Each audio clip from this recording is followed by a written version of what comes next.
The night sky above Eastern Europe glowed with the restless pulse of modern war.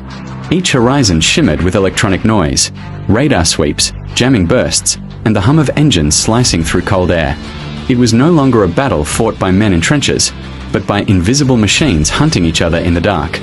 Russia's assault began just after midnight. Waves of Shahd 2000 drones poured across the border, their engines droning like metallic hornets. Behind them came Kalibr cruise missiles, cutting arcs at nearly 550 miles per hour, followed by Iskander ballistic missiles descending at blistering speeds that left shockwaves echoing through the air. The sky itself seemed to burn. Ukraine's radar operators watched in silence as their screens filled with red markers. Then came the order: activate counterstrike protocols. Moments later, HIMARS batteries launched precise retaliatory fire. Each missile found its mark within feet of the intended coordinates. Farther west, Storm Shadow cruise missiles slipped beneath Russian radar, their low-flight paths hugging terrain to avoid interception. Explosions flickered deep inside Russian territory. Fuel depots, command posts, and communication hubs turned to ash. But that night, Ukraine was not relying solely on Western-supplied weapons. Hidden beneath layers of secrecy was a new, homegrown design, a low-cost, long-range missile modified from a Neptune system that had once sunk a Russian warship. Engineers called it Neptune LR, and it had one purpose: to reach deeper than any missile before it. When Russia struck Ukrainian power plants, targeting electrical grids and water systems, Ukraine saw the opportunity. At 11:46 p.m., as the first Russian wave hit Kharkiv, Ukrainian command initiated Operation Trident Veil, a coordinated counterattack meant to cripple Russia's missile production backbone.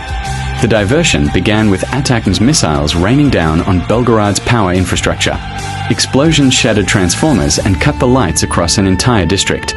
While emergency units scrambled to contain the fires, Ukraine quietly launched the real offensive hundreds of miles away, toward Bryansk, home to one of Russia's most critical electronics plants. The Elektrotal facility in Bryansk was the beating heart of Russia's missile guidance program. Inside its halls, technicians assembled circuit boards, chips, and sensors for Iskander and Kinzhal systems. Destroying it would cripple missile production for months, maybe longer. At 1:20 a.m., radar silence fell across the northern border. Dozens of FPV drones rose into the night sky from concealed launch trucks, guided by encrypted satellite links. Their job: to confuse, overwhelm, and blind Russia's air defenses. Minutes later, electronic warfare teams activated 70 jammers, flooding Russian radar screens with false signatures, ghost aircraft, phantom missiles, and flickering decoys. Then, beneath this digital storm, 4 Neptune LR missiles slipped into Russian airspace at just 60 feet above the ground. Russian S-400 units detected unidentified low-flying objects but misread them as drones. By the time commanders realized the mistake, the missiles were less than 30 miles from their target. In desperation, air defense crews fired surface-to-air missiles at empty coordinates, their systems blinded by jamming interference. The Neptunes flew straight and silent. At 3:02 a.m., the first missile struck the western wall of Elektrotal. A flash of orange light illuminated the sky, followed by a deep, rolling explosion that shook the city awake. Windows shattered across Bryansk as the second missile tore through the factory's main turbine hall, igniting fuel lines and scattering molten metal. The third and fourth impacts followed seconds later, one hitting the power grid, the other the central warehouse storing hundreds of microchips. In less than 5 minutes, Russia's most advanced electronics facility was engulfed in fire. The blaze was visible for miles. Emergency units raced to contain it, but broken water mains and falling debris made the task impossible. Inside the plant, temperatures exceeded 2,000 degrees Fahrenheit. Support beams twisted and collapsed. Columns of smoke rose into the night sky, blotting out the stars. Satellite images captured from orbit showed 4 distinct thermal hotspots, unmistakable evidence of a coordinated strike. Within hours, Russian authorities declared a localized industrial incident, claiming a power surge was to blame. But independent analysts quickly contradicted that narrative, citing multiple explosions consistent with precision missile impacts. The destruction of Elektrotal sent shockwaves far beyond Bryansk. Production of critical missile components halted overnight. Technicians were evacuated to undisclosed locations.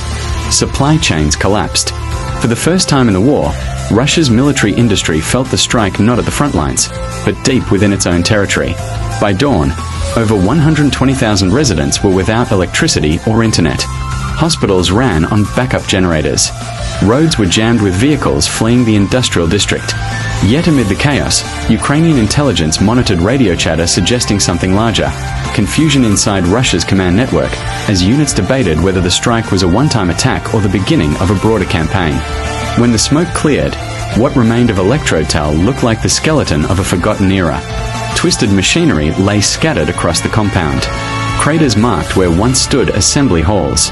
And among the rubble, investigators discovered fragments bearing serial codes matching Ukraine's modified Neptune series, a message that Kiev intended to send loud and clear.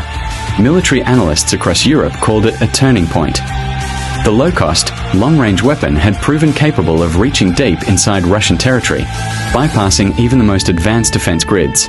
The psychological impact was immense, not just on the battlefield, but on Russia's sense of security itself. The Kremlin issued a statement vowing retaliation, but offered no specifics. Meanwhile, Ukrainian officials remained silent, releasing only a short message. Every system that feeds war will face consequence. Global observers now speculate on what comes next. If Ukraine can strike Bryansk, what other sites lie within range? Oil terminals? Command centers? Even Moscow itself? The new Neptune LR variant is rumored to have a range exceeding 600 miles, capable of reaching virtually any target in European Russia. Some sources suggest Ukraine has already tested a follow-up system, codenamed Trident X, designed for coordinated multi-missile salvos guided by AI-based targeting algorithms. As the sun rose over the smoldering ruins of Bryansk, Russian air defenses stood on high alert, scanning the empty skies. No new missiles came, not yet. But across Ukraine, in hidden bunkers and forested launch sites, engineers and soldiers were already preparing the next wave. The trap had worked once. The question now was how deep the deception truly ran. Because somewhere in the silence, unseen and unannounced, another weapon waited. One that could change everything when it finally took flight. The day after the Bryansk strike, Russian command centers across western Russia went into silent lockdown. Secure lines flickered alive in underground bunkers from Moscow to Kursk. Generals spoke in clipped tones, their voices strained, their eyes locked on satellite feeds of smoldering ruins. The Electrotal facility was gone, not damaged, not crippled, but erased. The Kremlin's retaliation plan, codenamed Operation Iron Howl, began that same afternoon. Analysts from the GRU identified potential launch corridors used by Ukraine's Neptune LR missiles. Orders were issued to deploy S-500 Prometheus batteries near Smolensk and reinforce radar coverage along the northern border. But something in the data didn't add up. The Ukrainian missiles hadn't followed any known flight path. Their telemetry showed deviations, unpredictable course shifts every few seconds, as if guided by something smarter than traditional targeting software. "Sir," one Russian technician reported, "the missiles corrected mid-flight against interference. That's not possible without live AI guidance." Silence filled the room. The theory was dismissed, officially. Unofficially, it terrified everyone. At a remote field command post outside Kiev, the glow of monitors illuminated tired faces. Ukrainian cyber operators watched as encrypted data poured through fiber lines buried deep beneath the city. Operation Trident Veil had succeeded, but the next phase was already unfolding. Project SpecterNet. Developed in secret by a coalition of Ukrainian engineers and Western AI researchers, SpecterNet was more than just a control system. It was a living algorithm, capable of adapting, learning, and reconfiguring in real time. Its purpose: to coordinate hundreds of semi-autonomous drones into a synchronized swarm, one that no human could manually direct. The mission: to neutralize Russia's retaliation before it even launched. At 2:15 a.m., a low rumble echoed from the fields outside Kiev. Cargo trucks opened their hatches, revealing compact, black-bodied drones, each no larger than a hawk, their wings lined with radar-absorbing material. Their eyes glowed faint blue. "Spectre units ready," whispered the operator. "Begin Phase 2, replied Commander Dmytro Hrebin. Far to the north, in the Russian command bunker near Smolensk, radar screens once again began to fill with ghost signatures. At first, the operators assumed it was another jamming event. Static hissed through the speakers. Then came the warning: low-altitude targets, multiple vectors. Dozens of blips appeared, moving faster than any known drone model. But they weren't heading toward Russian cities. They were circling, weaving invisible patterns over known missile silos, radar sites, and communication towers. Then, one by one, the blips vanished. "Signal lost," shouted a technician. But the drones hadn't disappeared. They had landed directly on top of Russian radar dishes, like metallic insects. Small charges beneath their wings activated, sending electromagnetic pulses through the circuits. Entire sectors went dark in seconds. The S-400 systems were blind.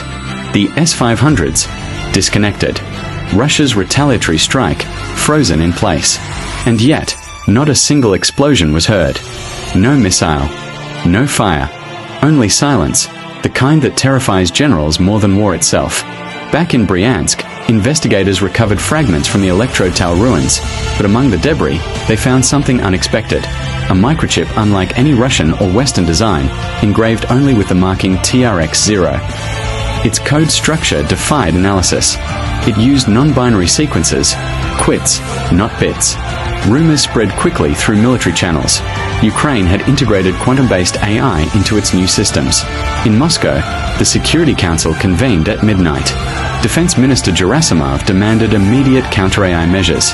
But even as they argued, their classified networks flickered. A single message appeared briefly on encrypted monitors before vanishing. "You watched the fire. You didn't see the shadow." SpecterNet. As sunlight broke through the morning haze, Kiev remained eerily calm. News outlets buzzed with reports of Russian missile systems under temporary malfunction. The world assumed it was another cyber attack. But deep below the city, Commander Hrebin stared at a live satellite feed, one showing over 300 Spectre drones now hovering quietly along the border, awaiting further orders. "Do we strike?" asked his second-in-command. Hrebin shook his head. "Not yet. The goal isn't destruction anymore. It's deterrence through fear." Outside, the city began to wake. Markets opened. Children walked to school. But above them, invisible guardians circled, unseen, unheard. The age of symmetrical warfare was over.